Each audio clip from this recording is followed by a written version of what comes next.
uh, transfer tayo ng signal, mga kapatid. So, ulitin ko, magandang gabi sa inyo. At ang travel natin ngayon from Manila to Hong Kong, from Hong Kong to Switzerland, Zurich. So, anong oras tayo makakarating? Bukas na tayo. Bukas na, no? So, bukas. Nagpupot sa airport. Char. So, pero pasensya na, no? Para mahina yung signal natin. But, 6 p.m. na, magdasal muna tayo ng Angelus. In the name of the Father, and of the Son, and of the Holy Spirit, Amen. The angel of the Lord declared unto Mary, Hail Mary, full of grace, the Lord is with you. Blessed are you among women, and blessed is the fruit of the womb, Jesus. Behold the handmaid of the Lord. Hail Mary, full of grace, the Lord is with you. Blessed are you among women, and blessed is the fruit of the womb, Jesus. And the Word was made flesh. Hail Mary, full of grace, the Lord is with you. Blessed are you among women, and blessed is the fruit of the womb, Jesus.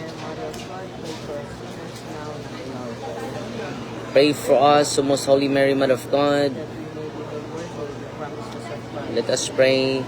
For to beseech you, Lord, your grace so heart, that we, to whom the incarnation of Christ, your Son, was made known by the message of an angel. His passion of cross be brought this glory of his resurrection to the same Christ our Lord. Amen. In the name of the Father, and of the Son, and of the Holy Spirit. Amen. So mga kapatid, ito yung isi-share ko sa inyo this coming March 31. Ito po ay victory na po dahil palatandaan po ito na mabigat yung ebidensya natin, mga kapatid. So, mag-ingat po sa sunod na eleksyon, ha, yung mga leader kapag may mag-report sa team natin ay a-actionan talaga namin. Alam nyo, close na close po ang mga close po natin yung mga inaksyonan natin. So wala pong personalay po ito. Ginagawa lang natin ito para nakakawa na po tayo. Awang-awa na po tayo sa bansa natin. Kailangan din natin ng hindi lang moral teaching, but legal and concrete action. Yan ang ginagawa natin. Naami diri sa hospital sa Dapitan, na hospital akong mama, apil ang taon ug ampo akong mama, yes. Sister Dilana Dines Ogi. So paki-request sa pari ninyo para makatanggap siya ng sacrament po. So ito yung pag-usapan natin ngayon, mga kapatid. No, catechism po ito in relation sa political duty natin, moral duty natin sa politics, mga kapatid. Ito po, the church teaches that participation in public life is not merely about power, popularity, or personal success. When lived rightly, politics becomes a noble form of charity because it seeks the welfare of the whole community. So, ang ganda, no? Yan po yung mga unang-una sinabi niya ni Pope Francis, di ba? Charity is not only giving alms to the poor. Charity also means building a society. So, ano yung charity? Also means building a society. Families can live where families can live with dignity. Alam nyo, grabe na yung pangyayari sa Pilipinas, di ba? Dependent na yung mga mahirap sa mga makapangyarihan. Dapat may sistema. Hindi yung patronage system. Magandang sistema para sa ikabubuti ng lahat.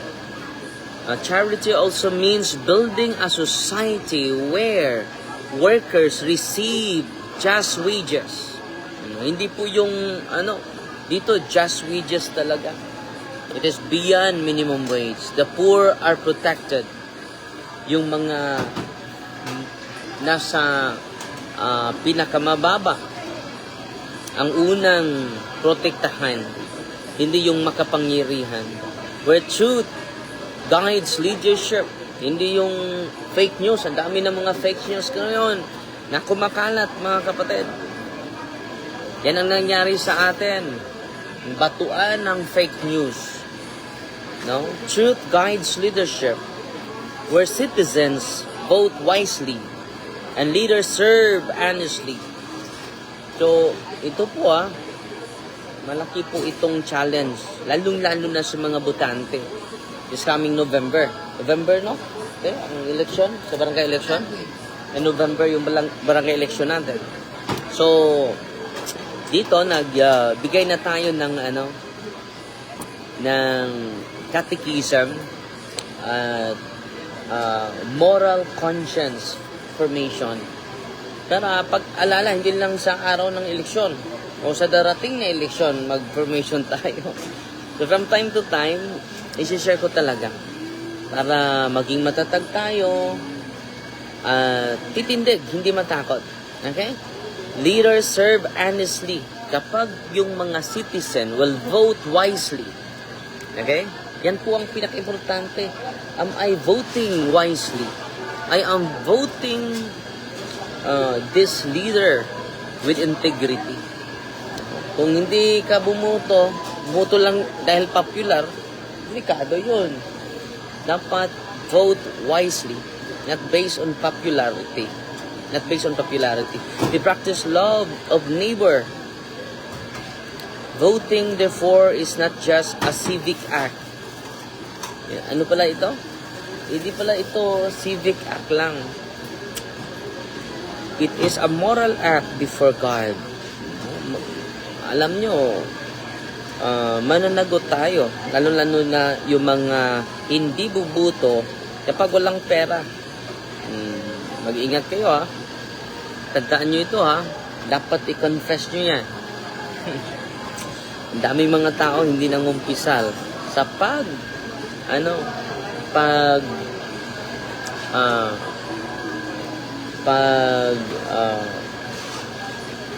ilang gibaligya ang ilang buto. Brad Chancho na, maestro. Fake news. Dahil wrong use of technology, Father, totoo yan. So, Brother Chancho na, gagamitin natin itong social media para manaig ang katotohanan. Okay? The ballot is not only placed in a box, it is placed in our conscience. Ang ganda, no? Why vote buying is a grave moral evil? No, vote buying is often presented as help assistance or tradition, but in reality, it harms both the giver and the receiver. So, grabe pala, no? So, hindi lang it harms both the giver and the receiver. Ang galing, no? No. So, yung giver, may utang na. So, mabuto siya. And then, yung receiver din, yung giver, para makuha niya yung buto. Yung receiver, para ka-benefits ng ilang sandali, ilang minuto, ilang oras. Okay. So ngayon mga kapatid, ano ba yung harms? Ano ba yung mga danger sa vote buying? Una, it exploits the poor. Ulitin ko it exploits the poor. Vote buying takes advantage of those who are financially struggling. So makukuha mo talaga dahil nagugutom yung mga tao. It uses poverty as a tool for manipulation.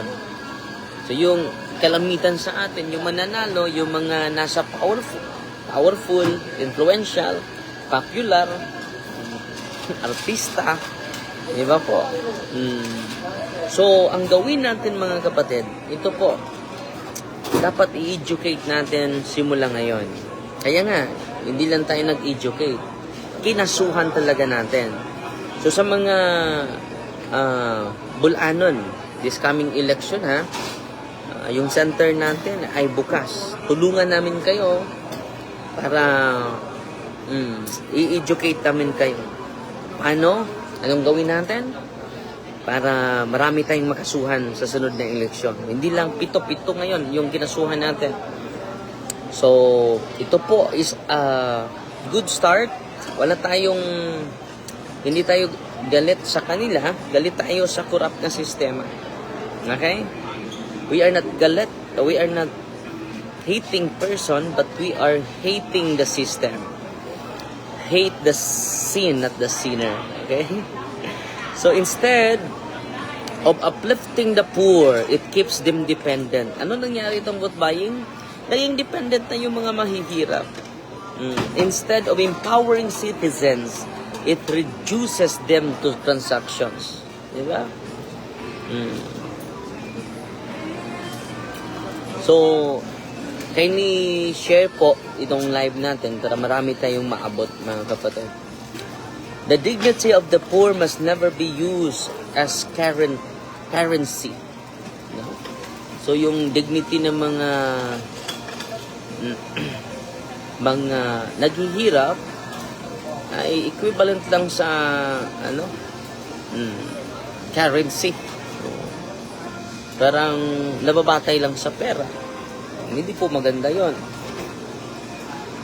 The dignity, hindi maganda po yun.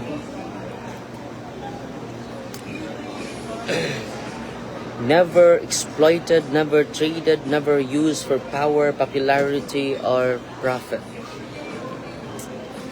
So, ang dignity natin ay hindi, it is beyond that. No? No.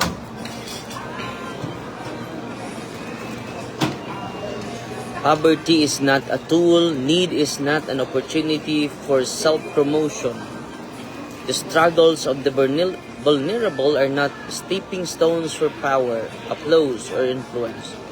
Whenever the suffering of the poor is displayed merely to gain favor, votes, donations, recognition, or social approval, their human dignity is quietly diminished.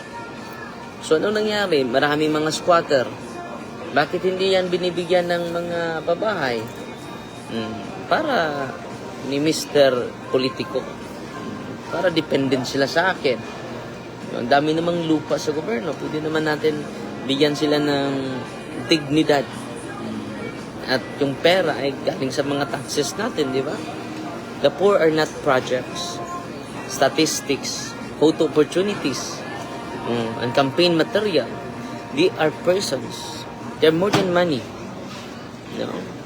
Ito yung ipaalala natin sa mga kapatid natin. Ang daling makuha yung mga kapatid natin kapag makita nila yung pera. At ang laging nananalo panahon sa eleksyon, mga kapatid, ay yung mga may pera. So, mga kapatid ko na nakikinig ngayon, poor is greater than material thing. They are not object, they are not project, they are persons. No? Each with a name, each has a story, a family, a dream, and a God-given worth that can never be bought, sold, or traded. Their hardship should awaken compassion, not ambition, service, not self-interest, solidarity, not spectacle. Okay? True charity is never performative. True service does not seek an audience. True love does not calculate return. So yan mga kapatid. The dignity of the poor must never be used as currency. Higit pa kayo sa pera, mga kapatid. Yung value ninyo ay yung value ng mga tao ay beyond imagination, unfathomable, mga kapatid. So, saan ka ba ngayon, Father? Si Jopre. Nandito tayo sa Manila, on the way to Hong Kong, and then sa Zurich na. No? So, meron tayong speaking engagement doon sa mga Filipino community. So, ano pa yung danger, mga kapatid? Sa boat buying. Una, it exploits the poor. Pangalawa, it corrupts conscience. When a vote is sold, makinig kayo ha, ang daming mga maghihintay, magkuwat og kamangon. Okay. It corrupts conscience. When a vote is sold, the voice of conscience is silenced. Oh. So, ang dami sa atin na hindi na magsasalita dahil sa yung konsensya ay nabili na. A vote should be guided by truth. No? Kung bubuto tayo, a vote should be guided by truth. Guided by wisdom. Guided by our prayer. And the desire for the common good. Yan ang dapat nating ilagay sa puso at isipan natin, mga kapatid. This weakens moral responsibility and trains society to believe that everything has a price. It corrupts the conscience. And then dahil dyan, parang wala na tayo ng pag-asa. Pero malaki po yung pag-asa natin, mga kapatid. Kapag every day is a great opportunity po. Yan po ang pangalawa na danger, mga kapatid. The danger of vote buying, it corrupts the conscience. Pangatlo, it weakens democracy. Ito po yung itaga natin sa isipan natin at puso. It weakens democracy. No? It weakens democracy. That democracy depends on the free and honest choice of the people. Di ba? Yung demokrasya depends on the free and honest choice of the people. Paano yan? Hinahakot na kayo. Paano yan? Tinatakot na kayo. Kapag hindi kayo bubuto sa kanya, wala kayong ayuda. Ganon. It weakens democracy. Vote buying distorts the will of the people. Meaning sa distorts, mga kapatid. Hindi na yung will nila hindi na yung full consent nila wala na. Dawaton lang, Father, kay gihatag man dili sila ibuto. Sayop ko po na igsoon. Akong tatanggapin mo, ito yung challenge ko sa lahat. Kung tanggapin nyo, dapat magtindig tayo for legal action. Alam nyo, kapag magkaisa tayo nito, tatanggapin natin at gagawin natin na ebidensya yung natanggap natin. Failan natin sila ng kaso. Bakit? Ano yung advantage nito? Marami ng mga leader na tatakbo na credible. Ang mangyari kapag magpatuloy pa tayo, tanggap tayo ng tanggap, wala naman tayong ginagawa ng legal na action. So, ang mananalo, yung pa rin mga may pera. At sa pag-upo nila, anong mangyari? Di ba? Poor din yung mga services na ibibigay nila sa atin. Yan talaga yung katotohanan, mga kapatid. Kapag tatanggap ka, without legal action, you contribute the corrupt system, mga kapatid. Okay? Sunod. Vote buying rewards the wealthy and powerful. So, ang mananalo lang, mga kapatid, panahon sa eleksyon, yung mga powerful, yung mga may pera. Paano yung mga tao na walang pera pero credible na maging leader? Hindi na manalo, di ba? Yan ang punto natin. Yan ang punto natin. Vote buying silences honest and capable leaders.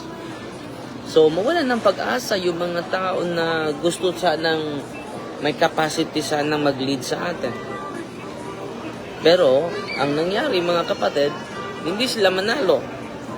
Bakit hindi sila mananalo? Dahil wala silang pera. Ang mga puri mga good father, dali ra mabayaran. Malingla dayon sa kwarta. So, totoo yan. Totoo yan. Pero, ano yung consequence sa pagtanggap natin? Magdudusa tayo 3 taon.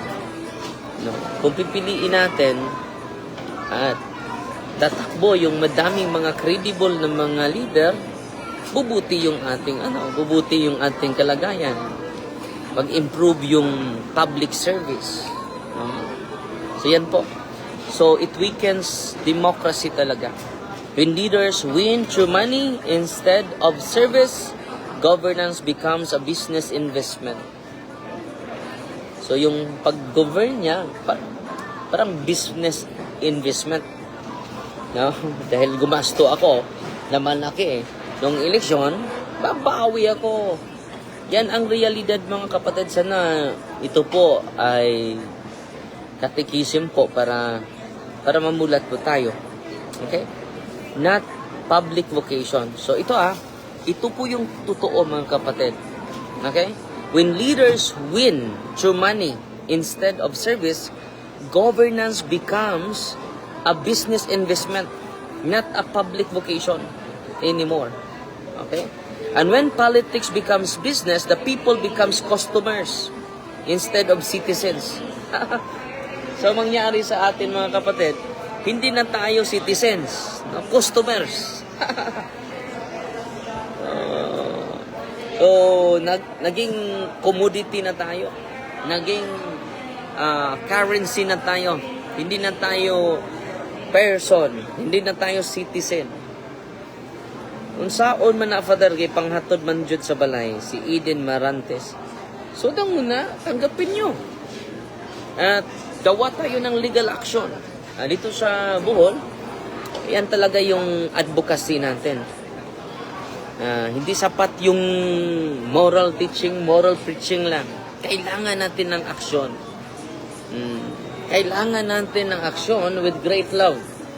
Not for revenge, not for hatred, but from an immense love emanating from the Lord, emanating from the spirit of patriotism. So, ano pa mga kapatid? Ito pang-apat na danger mga kapatid. Pang-apat na danger.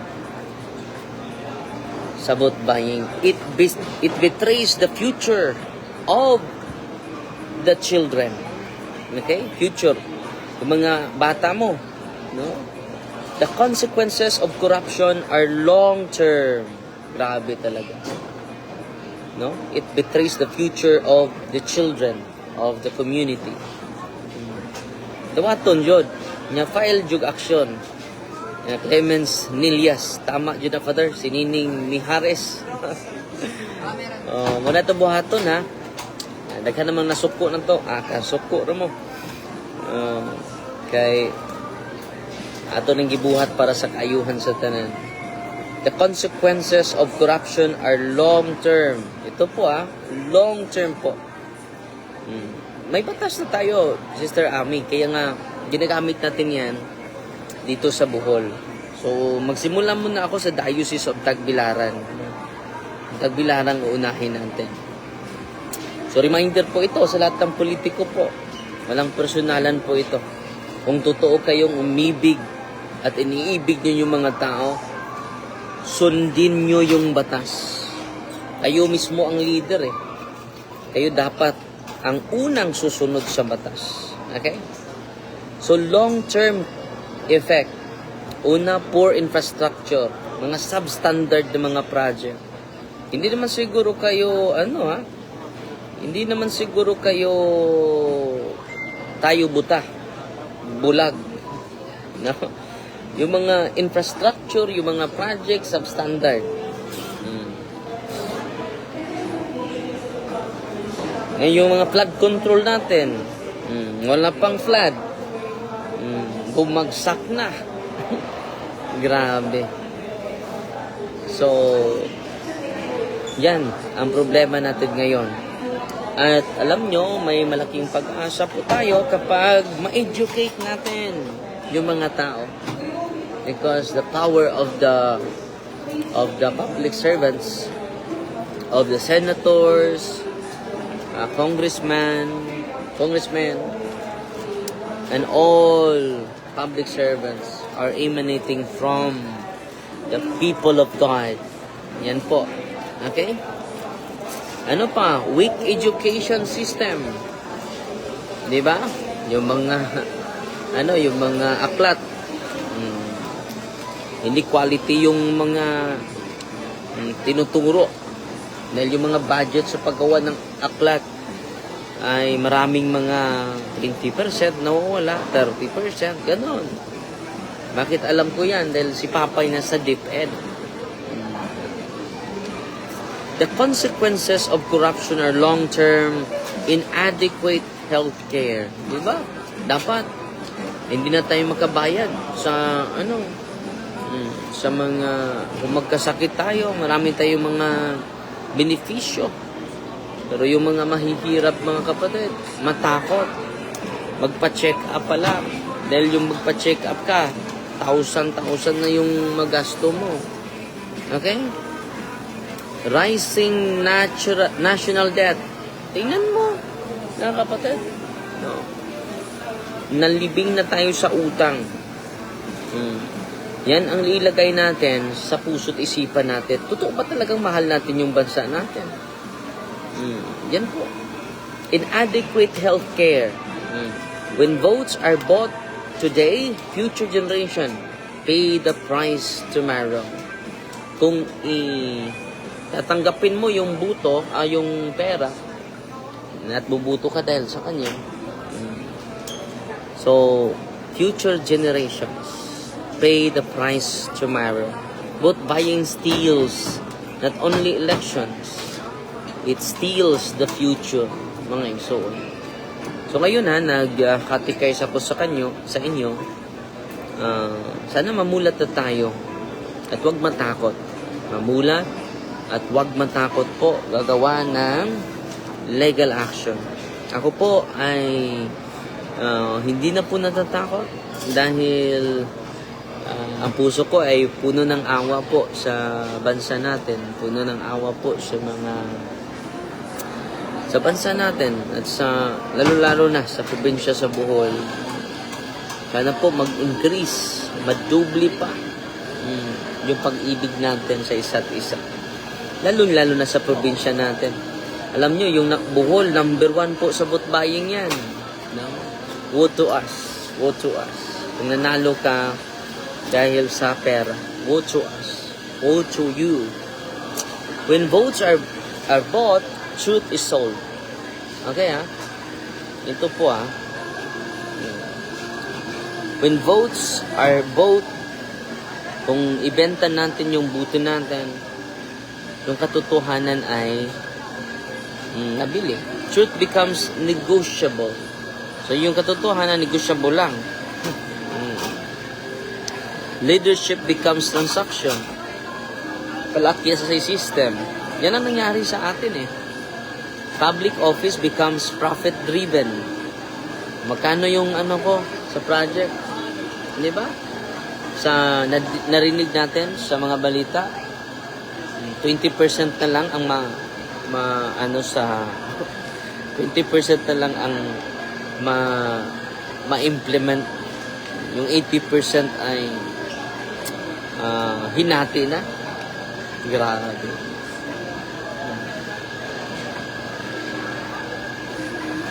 And when truth is sold, the entire nation suffers. Ito po. When truth is sold, the entire nation suffers. Okay? Father, anong masasabi mo ni Father Flavie? Si Father Flavie ay isang adik noon, at nagbago. Meaning to say, yung mga adik, hindi pa, may pagbabago pa. Diba? May pari pa nga So, kung bibigyan natin sila ng formation, malaki yung mga tao kahit makasalanan may pagbabago eh. Yan ang masasabi ko ni Father Flavi, naging pare nga siya eh. So yung ano niya, yung experience niya, wala naman ako experience sa pagka-adik-adik. So salute ako sa kanya. Okay? Patuloy ka, Father Flavi. Lagi akong nagdadasal sa'yo.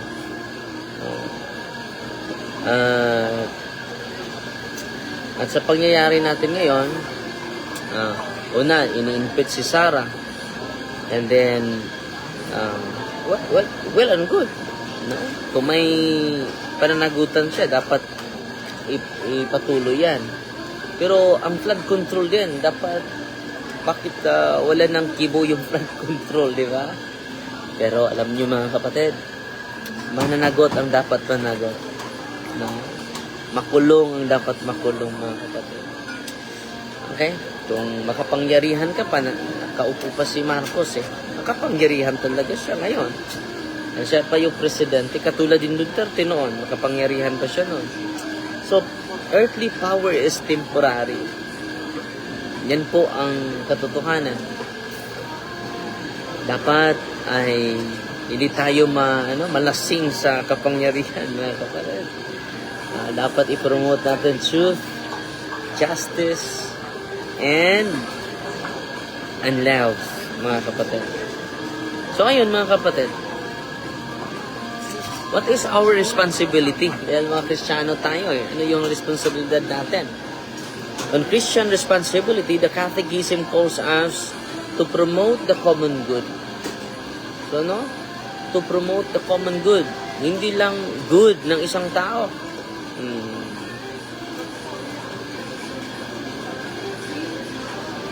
I salute you, Father Flavi. Ang masama lang yung buzzers. So, una-una, sometimes tayo kung bias na tayo sa isang tao, hindi na tayo makinig Kung makikinig lang kayo ni Father Flavi, ang ganda po. Father Flavi is a model po. Na isang addict siya nung dati, naging pare. Diba? Hindi pwede papatayin lahat. Patayan yung solusyon. No?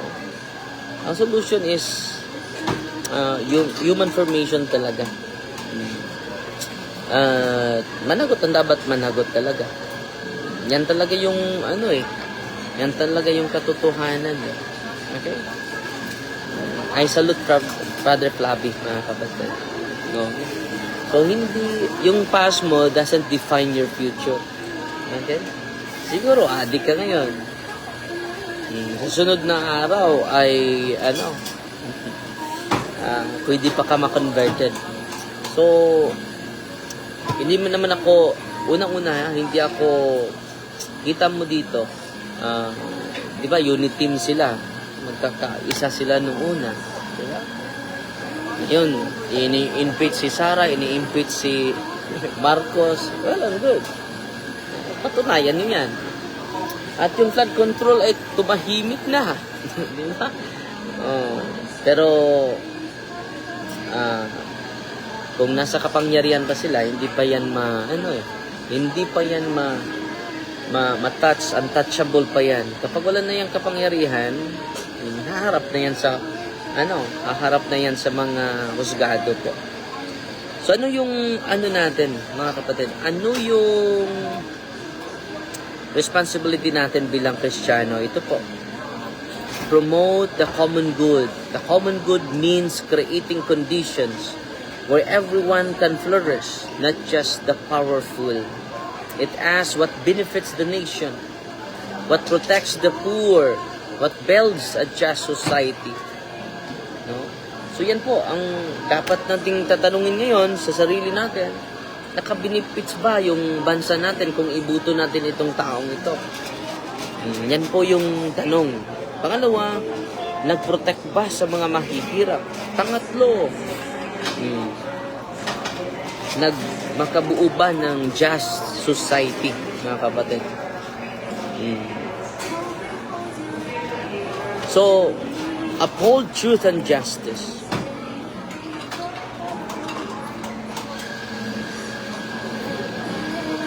So, si Lloyd Duran, sorry, Jude Father, bias Jude na si Father Flavi. If the past doesn't define your future, so why dili ma-apply sa Duterte? Sa Duterte. Bias man kaayo ang uban sa Duterte. Unang-una, yung bias nasa atin. Di ba? Hindi naman perfect si Duterte. Parang wala siyang pagkakamali. Di ba? Hindi ko sinasabi na si Marcos ay perfect. Hindi ko din sinasabi na ako ay perfect. You can criticize me, by the way.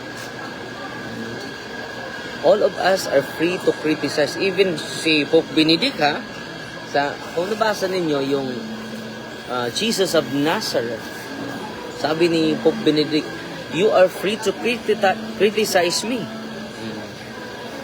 Diba? So, unang-una, kapag may kamalian, hindi natin i-protect. We should promote the right thing. Yun po. And let us avoid the wrong thing, mga kapatid. And then kung may mag-criticize, be it.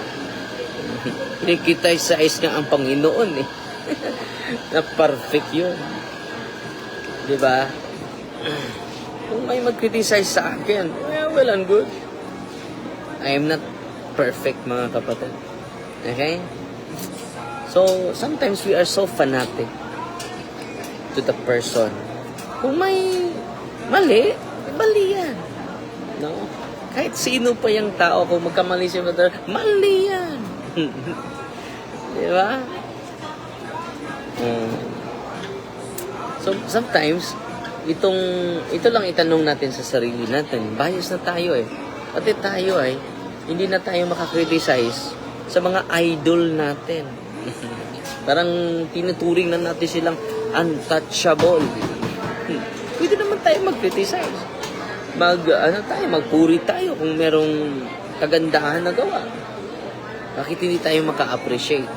Diba? Yung appreciation natin ni President Tigong, yung peace and order. Pero yung criticism ng simbahan sa kanya, dahil yung paraan niya sa pag-attain ng peace and order, hindi sang-ayon ng simbahan doon. Okay? So Christ calls His followers to be salt of the earth and light of the world. Silence in the face of corruption allows darkness to spread. Di ba? Standing for truth may be difficult, but it is always necessary. So ngayon mga kapatid ay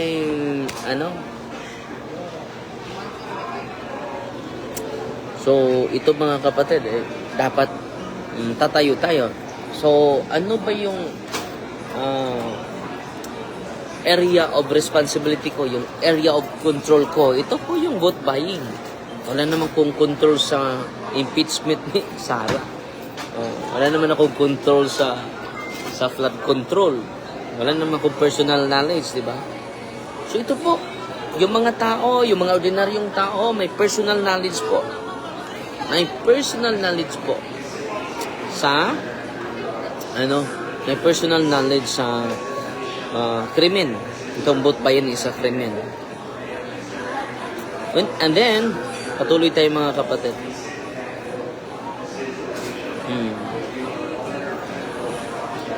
Corruption grows when people believe. Wala namang mababago. Yan po. Wala na tayong magawa dyan. Ganito na talaga ang sistema. But change begins. Change begins when citizens choose integrity, even in small acts.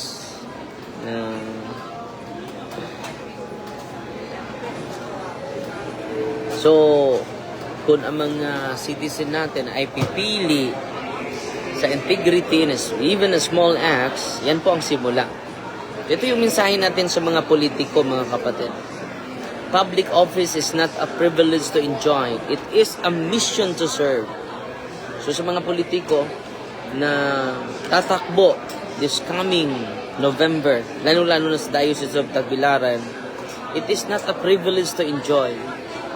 It is a mission to serve. Leadership is a vocation that demands sacrifice. Ano yung leadership? Sacrifice, honesty, accountability, love for the people. Okay? What true leadership looks like.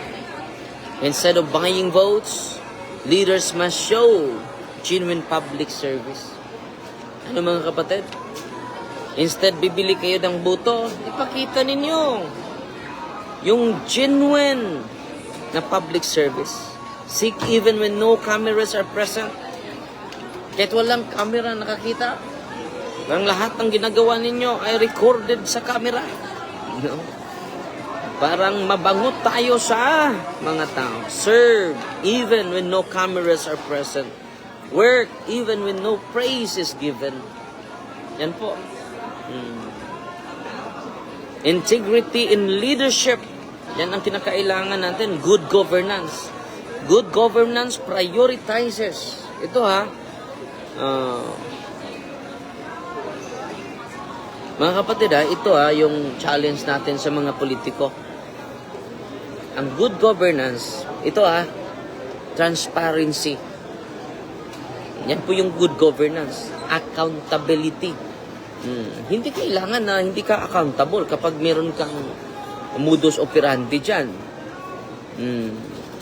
Kahit mabait ka nung una. Pero sa dulo ay ang daming kabalastugan na ginawa ng leader natin. Accountability. Responsible use of public funds. May responsibilidad kayo na gamitin nyo yung wasto, yung public funds. Public money is secret because it comes from the sacrifices of the people. Ano nangyayari sa yun? Ngayon, no? Yung mga congressman ay lalong yumayaman. Yung mga mahihirap, lalong humihirap. Because of nagsimula yan sa vote buying. Okay? Love for the people. The Filipino people deserve leaders who see public office as a mission. So, ngayon mga kapatid this coming December no? Huwag kayong magpaghapo sa partido ninyo. Huwag kayong magpaghapo sa mga politiko. Dapat magpaghapos tayo sa pag-ibig natin sa Diyos at sa kapwa natin. No? Panatiko ka na sa politiko. Hindi ka makakriticize kahit may mali. Kung may mali, kahit idol mo pa yan. We become darkened our intellect. We cannot anymore criticize because it is our idol. Kahit ako kung merong mga follower natin, you are free to criticize me, mga kapatid. Not an opportunity for gain. A warning to those asked to distribute money. Sa mga gustong maging leader sa politiko to those who may be tasked to distribute money or goods to influence votes, please reflect deeply. If the action shapes the moral culture of our nation, every small compromises contributes to a larger system of corruption. You are not just handling money, you are handling the soul of our democracy, mga kapatid.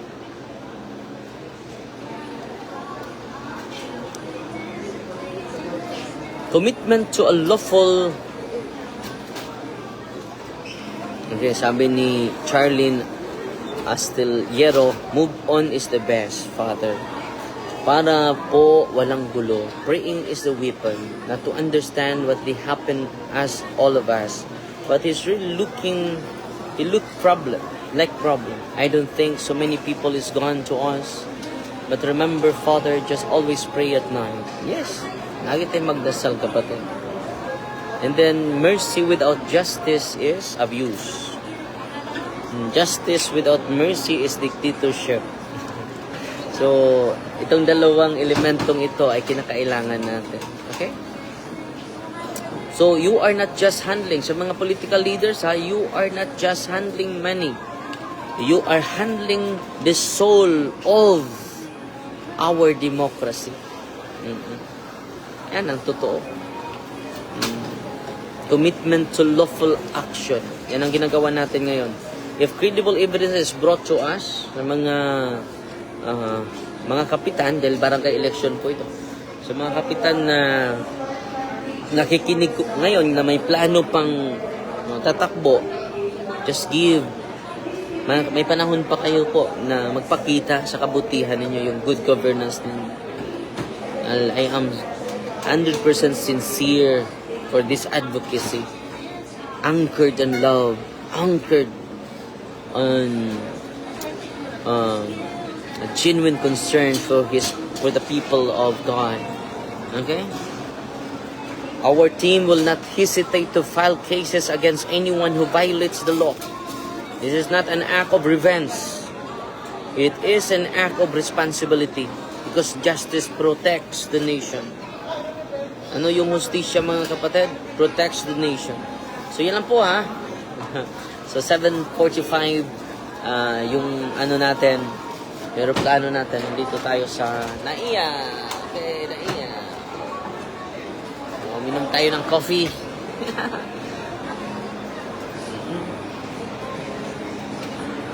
So, Fighting Mania at Tax FD with a humble heart po. At pasalamat tayo sa mga star senders natin ngayon. Si Gina Apatan Didupot, walang absent ito. 50 stars. Si Amina Elga, wala ding absent ito. 50 stars. Si Mayna Andanya, 50 stars. Si Marlon Cornopio, 100 stars. So, Fighting Maria and the Tax FD with a humble heart in the name of the Father, and of the Son, and of the Holy Spirit, amen. Our Father, who art in heaven, hallowed be the name. The kingdom come, the will be done on earth as it is in heaven. Give us this day daily bread, and forgive us our trespasses, as we forgive those who trespass against us. And lead us not into temptation, but deliver us from evil, amen. And Mary, full of grace, the Lord is with you. Blessed are you among women, and blessed is the fruit of the womb, Jesus. Holy Mary, Mother of God, pray for us sinners, none doubt for death, amen. Glory to the Father, to the Son, and to the Holy Spirit, amen. Was in the beginning, is now, never shall be, world without end, amen. The Father, the Son, and the Spirit, amen. Sama ko si Ate Nonet, oh. Ate Nonet, si hi, te. Hello, hello. Great si Ate. Dr. Amime. Hi, Doc Nick. See you soon. So, God bless po. God